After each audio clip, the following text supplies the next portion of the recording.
just took the home plate cover off the batter's box. Ideally in the morning it should be wet enough that you don't need to apply water to wet the batter's box area. So you come in, we just did it as you saw, but you use the smaller rake to break up the surface. Then you come behind it with the large rock rake to smooth it. As Steve just did, you can do circles around the mound that really levels and evens out the areas.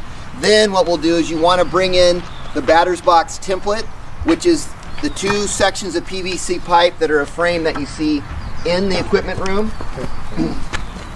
When you lay this down, you got to be really specific. If you look at this, there's a little guide on this.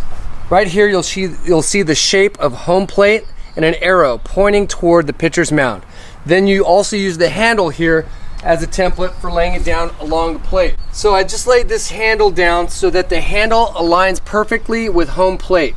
You'll also see that the arrow points toward the pitcher's mound and that the picture on the template matches the shape of home plate. Once you lay it down, you have to make sure that the template is pointing directly toward the pitcher's mound, not skewed in either direction, but directly toward the pitcher's mound. Once I see that it's straight, I can push on this or score it with my finger to mark where I'll lay down the chalk.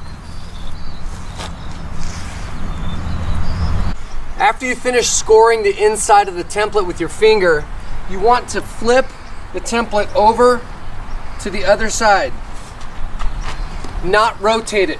Notice there's another diagram indicating the shape of home plate and the arrow toward the mound.